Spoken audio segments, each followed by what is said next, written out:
Halo, assalamualaikum kawan-kawan. Jumpa lagi di Sogarait, ceritaku kisah kita.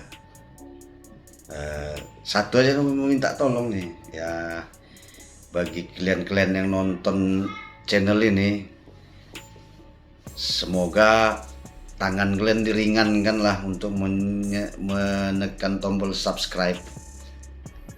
Ya insya Allah membantu aku lah. Oke lah. Di sini Sogarait mau cerita nih, cerita merantau nih, anak rantau. Nama daerahnya Ukui. Mungkin kalian banyak nggak tahu nama Ukui, nama daerah Ukui. Itu di daerah Riau lintas timur. Dia dari Pekanbaru itu kurang lebih 3 jam lagi tuh. Jadi melewati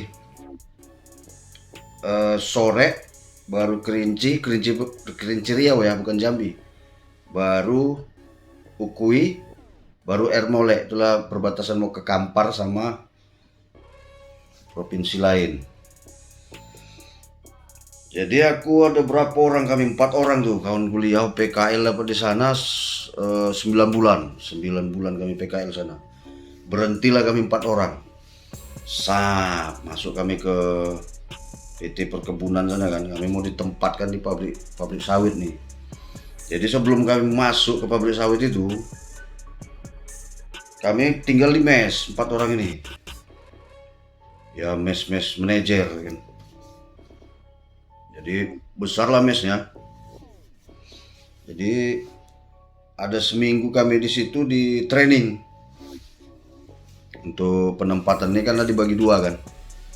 Nah, di situ memang kan masih baru.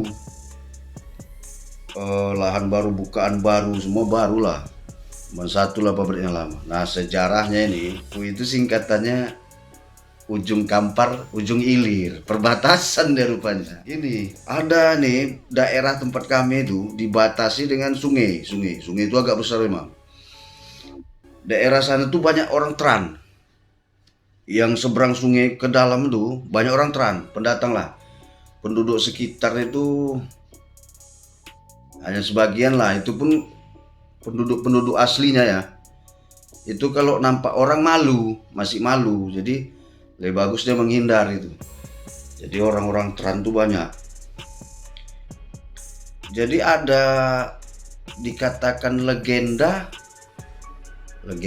cerita rakyat itu. Tapi sebenarnya sampai sekarang pun, sampai yang aku dulu terakhir di situ ya, itu masih ada pengaruh-pengaruhnya. Jadi gini, ini kan sungai besar. Dulunya hutan ini, tapi sungainya masih ada. Sungai besar gini. Jadi dikasih jembatan itu. Orang-orang dari luar lain buat jembatan itu karena banyak perusahaan sana kan. Dibuatkan jembatan. Jadi yang dari pertama masuk dari Simpang Ukui ke dalam itu dari batas inilah, batas apa sih namanya? Batas sungai. Yang keluar itu, yang kemari batas sungai itu ke dalam, ke tempat kami lah, campur orang-orangnya itu ya kan. Jadi kami pernah cerita sama penduduk situ, termasuk ketuanya lah, ketua suku ya kan. Cerita dia mengenai sejarah sungai itu tadi, pertemuan sungai itu tadi. Cerita rakyatnya gini, ini mitos ya, entah mitos entah fiksi, tapi cerita rakyat situlah dari turun temurun. Ada perjanjian antara 2 makhluk nih. Yang satu ular besar. Bukan mail yang main ilmu ya, enggak. Ini ular, memang ular. Ular besar sama harimau. Nah, harimau ini dulu ini kalau jumpa sama ular ini selalu berantam, begaduh. Jadi terbatasi dengan wilayah ini, wilayah sungai itu. Sama-sama ini nyebrang, sama-sama di perbatasan. Tapi jumpai selalu di sungai itu. cerita ketua suku nih. Memang waktu aku dengar tuh seru kali memang. Begaduh, setiap jumpa begaduh. Alhasil ada berapa tahun selalu orang ini binatang ini jaga ini sebenarnya berebut mangsa sebenarnya. Berebut mangsa. Nah, terakhir buat perjanjian makhluk dua nih, ular ini tadi menjaga perbatasan wilayahnya, kalau istilah teritorial, bahasa sepulturanya teritorial. Ular menjaga daerah kawasan dia dari simpang Ukui jalan lintas itu sampai sungai itu. Jaraknya ada sekitar 30 kilo ke batas dia. Nah, harimau nggak boleh masuk sana. Nah, si harimau ini jaga wilayah dia dari sungai ini sampai ke dalam arah tempat kami sana. Jauh lah, lebih jauh. Jadi pendek cerita, udah buat perjanjian orang nih. Dibilang harimau tuh gini, kalau ada binatang, jangan sampai binatang seperti makanan dia lah, sapi, rusa, kambing. Nah, itu dia nggak mau. Kalau ada masuk, aku hantam gitu. Itu dulu perjanjian makhluk dua tuh itulah. Kalau ada binatang ternak lah istilahnya, itu kalau masuk wilayah dia, aku hantam. Perjanjiannya gitu. Oke, udah perjanjiannya gitu. Jadi singkat cerita ada berapa puluh tahun orang-orang terani, orang-orang kita mau kurban kan otomatis potong inilah kan, lembu, kambing ya kan. Nah, ternyata orang-orang terani itu kan pengen miara juga, miara binatang ternak. Miara orang tuh, setiap miara binatang ternak tuh induknya mati. Matinya gini, matinya selalu digigit bagian mana ya? Bagian bawah lehernya ini macam giginya dalam dia, macam gigitan tapi dalam. Dua di atas, dua di bawah. Kalau ular kita tahu pasti dua. Pasti dia di atas ini aja. Ya kan? Jadi bukan satu dua aja yang mati.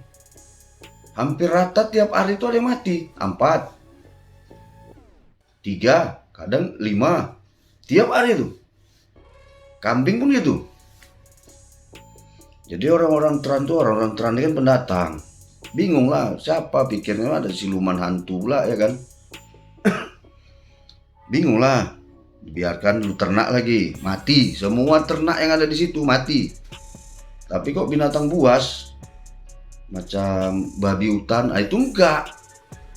Aman-aman aja, celeng lah bisa kita bilang ya kan. Makin berkembang biak pun diburu di sana. Udah lama cerita itu bergulir, barulah dikasih tahu sama kepala suku situ. Kepala suku. Alah, kalian tahu lah tuh, klan-klan ini kalau daerah apa sana, suku Riau tuh tahu lah. Itulah yang ngasih tahu. Bahwasanya dulu ada perjanjian di situ. Perjanjian tanah teritorial antara makhluk ular besar ini dengan harimau. Pastinya masih ada atau enggak makhluk itu, nggak tahu juga karena udah puluhan tahun kan. Tapi kalau harimau itu pasti adanya, tapi mungkin bukan yang itu. Harimau hutan tuh masih ada. Orang aku sering juga dengar itu suara-suaranya tuh. Wow, udah gitu udahlah, gemetar lah Pak.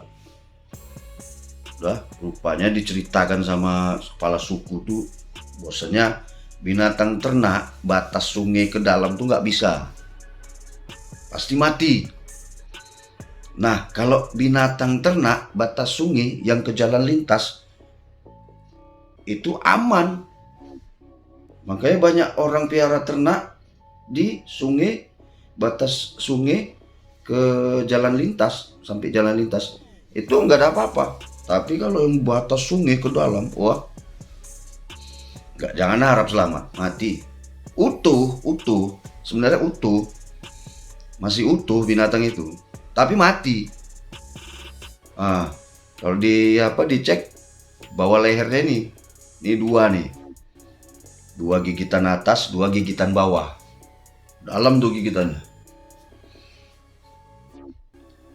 Dicek memang darahnya habis, darah binatang tuh habis. Kalau di di tanah kan nampak nih memang habis di apapun dibelah udah nggak ada lagi darahnya. Tapi kan tuh udah bangke, makanya dikubur. Tapi yang terlalu banyak jadinya binatang-binatang ternak itu, makanya karena orang itu penduduk itu udah tahu bahwasanya itu nggak bisa lagi binatang ternak itu diternak di daerah situ. Jadi belakangan ke depan harinya kalau orang tuh mau kurban, hari hanya gitu mau Idul Adha, paginya baru diantar sama apa ini kan, yang punya ternak ya dari luar lah, baru diantar. Begitu siap sholat Id, potong langsung. Karena kalau sempat bermalam bakal nggak selamat. Karena pertama-tama dulu waktu belum tahu gitu juga, belum tahu. Ya 3 hari sebelum Idul Adha dibawa binatang itu ke situ. Ya lusanya mati binatangnya, nggak jadi dipotong lah. Itu memang agak ngeri-ngeri sedap, tapi itu memang bukan 1-2 orang yang cerita. Hampir rata-rata orang Tran yang di situ cerita gitu. Dan ceritanya sama semua. Bahwasanya memang ada tanah perjanjian nih antara 2 makhluk, ular besar dengan harimau besar di situ. Jadi karena nggak bisa dapat keputusan, asik jumpa begaduh.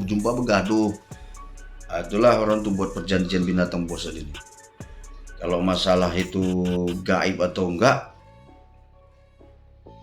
aku sih nggak tahu. Tapi dibilang ketua suku sana tuh, dia itu makhluk gaib, gitulah dibilangnya. Tapi kalau apa ya, kalau orang sih aman-aman aja. Kalau daerahnya memang wah sepi betul lah, namanya dulu baru buka ya kan. Itulah aku dulu PKL di situ. Dengar cerita gitu memang seram juga sih. Orang cerita perjanjian gitu. Tapi suku sana pun bagus.